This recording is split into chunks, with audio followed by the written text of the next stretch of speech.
Papas na Língua, com o professor Dionísio da Silva. Acompanhe também o podcast Comportare, feito para mudar. Dionísio da Silva conversa com Maria Carlotto. Novos episódios toda quinta-feira. Não tenho nem roupa para este encontro. Hoje, quinta-feira, é dia de 100 Papas na Língua. Com ele, o professor para chamar de nosso Dionísio da Silva, que veio falar pra gente do que, Zé? A rocha? A rocha, a rocha, a rocha, a rocha que ela gosta. Professor, muito bom dia. É a rocha ou é a roxa, professor? Bom dia, seja bem-vindo ao Band News Rio, primeira edição. Bom dia. Bom dia, Vinícius. Você pode não ter roupa, mas o Mário tem. Olha a camisa bonita que ele tá. Chiquérrimo, elegantérrimo.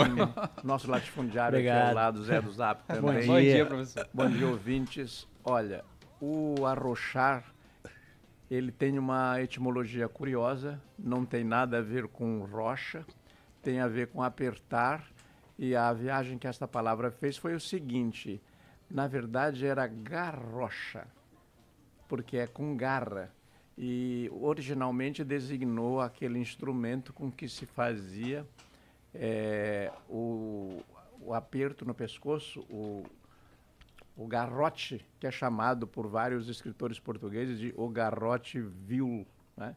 O garrote vil, o garrote da Inquisição.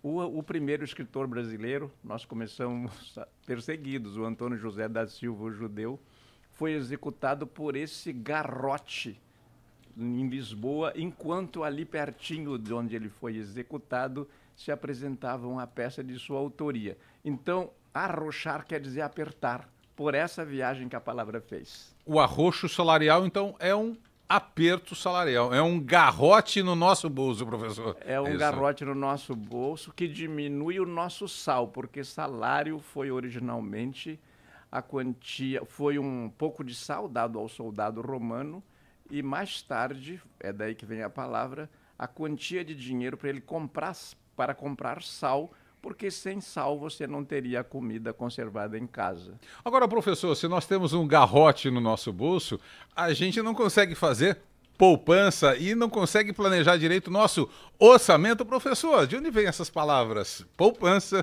e orçamento. Ô, Mário, nós vamos dar um prêmio para o dono lá, que é as ligações que ele faz, né? Ele faz uma viagem maior do que a minha e liga palavras aparentemente conciliáveis. Esse poupança vem do verbo apalpar. O quê? Vem de apalpar, que apalpar vem também de palpar, e acrescentou-se um A à frente, que é você tocar com cuidado. Então, a poupança, ela na origem significa o cuidado que você tem que ter com aquilo que você guarda. Então, você não toca, se guardou, não gasta. É tudo assim o contrário daquilo que se faz nos orçamentos no Brasil. Eu tenho uma ideia, vou dizer sumariamente em 15 segundos, sobre essa carga excessiva de impostos do Brasil. Quanto mais o Brasil cobrar impostos, mais ele vai gastar, porque parece assim que é um saco sem fundo. Qual é o saco sem fundo? O bolso do contribuinte. Professor, Zé do Zap hoje antes falava para mim sobre a possível origem da palavra orçamento. Vem de orçamentum ou de orçamentarem? De onde que vem orçamento, professor? Orçamento veio de uma palavra que na origem remota é a mesma do Oriente, porque é calcular o vento na embarcação para ver qual é o melhor lado que você deve inclinar a embarcação para ela navegar no rumo certo. A raiz remota é o Oriente, porque assim como o Japão é a terra do sol nascente, a navegação usa muitos astros para fazer o percurso, para fazer a viagem. Orçamento vem daí, de calcular alguma coisa, no caso, calcular o vento.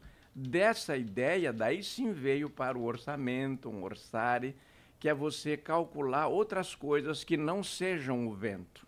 Muito bem, Zé do Zap. Então nós estamos no caminho certo, porque nós precisamos orar para os astros para controlar melhor o nosso orçamento. Professor Dionísio da Silva, Muito obrigado pela Mas sua eu quero presença. falar uma outra coisa. Por favor, o senhor pode falar quanto o senhor quiser, por gentileza. Quanto, mas com uma certa brevidade. Porque o Andreasa já tá aqui, entre aspas, guardando o caixão, porque 11 horas começa o programa Andreasa, dele. Vossa Excelência me concede 30 segundos. Por favor, É vai lá. É que na UERJ está meio assim a casa da mãe Joana, né? Sim, E a, é casa, verdade. e a casa da mãe Joana tem uma origem muito curiosa. Vou explicar brevemente. Resumir brevemente. A rainha de Nápoles, no tempo em que os reinos são pequenos, ela é a rainha de Nápoles, e ela, para disciplinar os bordéis, evitar que se misturassem as pessoas virtuosas com as prostitutas, ela diz que todo bordel deve ter uma casa com a luz vermelha e uma porta por onde as pessoas possam entrar, uma única porta para haver controle. Dali veio para Portugal essa expressão e se dizia Paço da Mãe Joana, porque ela tinha um palácio, Paço da Mãe Joana. Essa palavra foi para os Açores, onde era Paço da Mãe Joana para designar um lugar de desordem. Os açorianos vieram para o Brasil, ocuparam Santa Catarina e o Rio Grande do Sul e trouxeram a expressão Paço da Mãe Joana, mas paço ninguém entendia. Perguntava o que é paço? Paço é palácio. É melhor dizer casa. Então, Casa da Mãe Joana. No Brasil, tornou-se Casa da Mãe Joana um lugar de bagunça, de confusão, em que ninguém manda nada. Já que eu fui citado, Por favor. deixa eu fazer tem um direito. registro aqui sobre a casa, Tá sobre a ficando casa bom isso da aqui. Mãe Joana. Dona Joana I, e nós estamos falando do século XIV. 14. Então, 700 anos, a Sim. disciplina do bordel estabelecida nessa ocasião. Até no bordel tinha ordem. Bem lembrado, Andreasa, porque inclusive aquela primeira metade do século XIV, da Joana, é a mesma do nome da Rosa, onde dava aquela confusão lá na abadia. Muito bem, professor. Como aqui não é a casa da mãe Joana Isso e o aí. Mário Dias Ferreira Mário está olhando manda. feio pra gente.